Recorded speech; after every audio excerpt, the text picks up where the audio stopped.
안녕하세요. 시네포커스 록사입니다. 오늘은 박정원 감독의 우리들의 일그러진 영웅에 대해 알아보고자 합니다.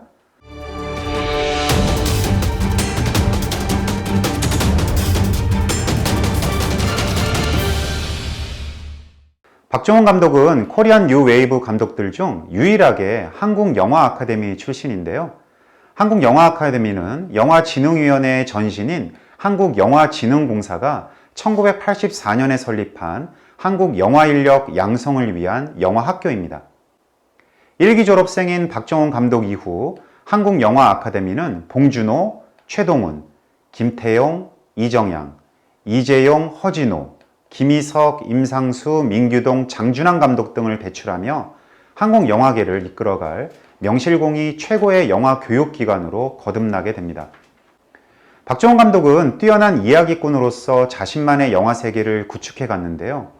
주로 리얼리즘 미학을 기반으로 사회와 개인이 맺고 있는 관계와 권력의 문제에 집중하는 경향을 보이며 인간의 일그러진 본성에 대한 집요한 관심을 드러냅니다. 구로아리랑은 구로공단에서 노동자들이 겪는 사회 현실을 진중한 주제의식으로 승화시킨 문제작입니다.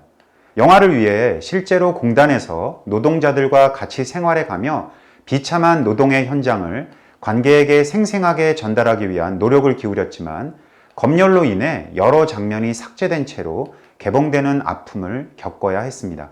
이이나 원작의 동명의 소설을 영화적으로 재해석한 영원한 제국은 뛰어난 각색 능력을 갖춘 이야기꾼으로서의 박정원 감독의 탁월한 재능을 다시 한번 입증한 작품입니다.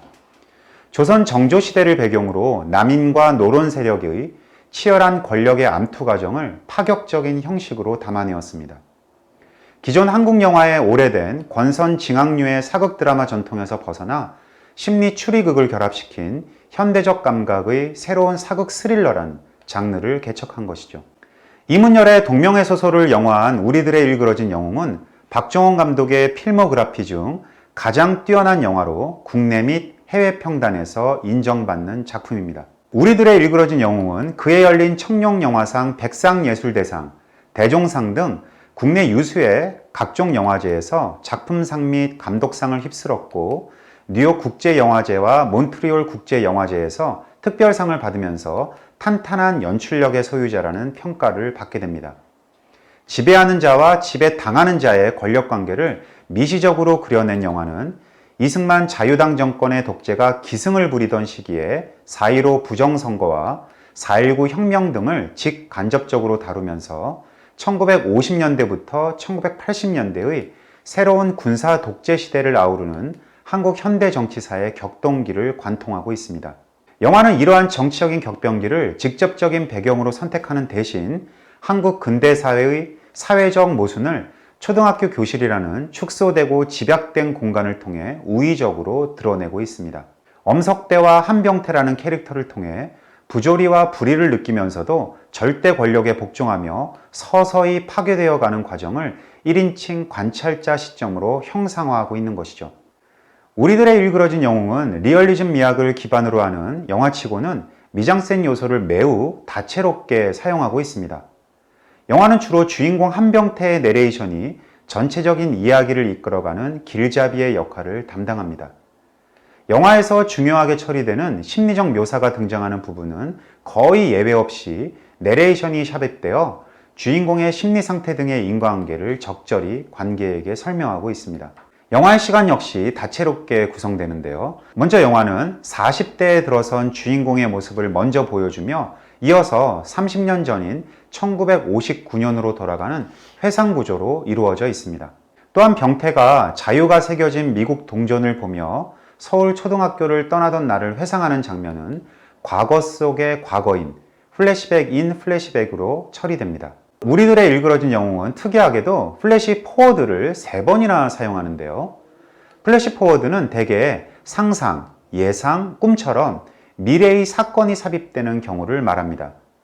병태가 친구를 싸워서 굴복시키는 장면과 석대에게 아부하며 함께 점심을 먹는 장면, 그리고 시험 부정에 대해 고자질하는 장면처럼 주로 일어나지 않은 병태의 상상을 처리할 때 사용하고 있습니다.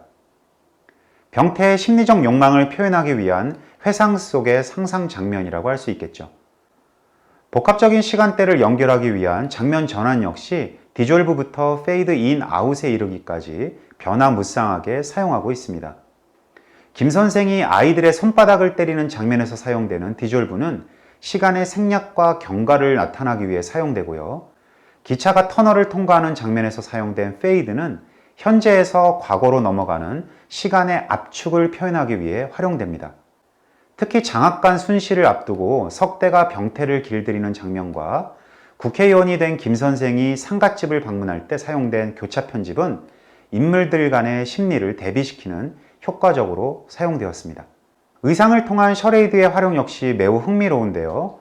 자세히 보면 영화 초반부 병태는 주로 하얀 기스의 교복을 입은 것에 비해 권력에 순응한 후에 병태의 교복은 검은색으로 처리됩니다.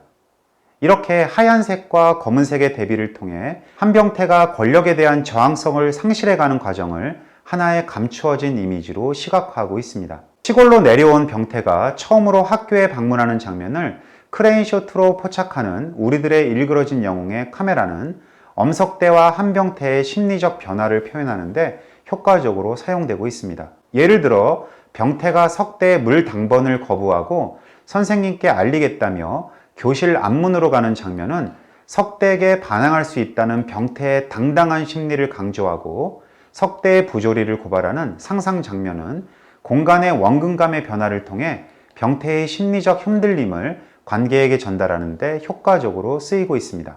오늘 알아본 우리들의 일그러진 영웅을 통해 박정원 감독의 뛰어난 리얼리즘 미학을 경험해 보시기 바랍니다. 영화를 무료로 볼 수 있는 영상 자료원 채널은 화면 아래의 링크를 누르시면 됩니다. 다음 시간에는 장선우 감독의 작품 세계에 대해 알아보겠습니다. 감사합니다.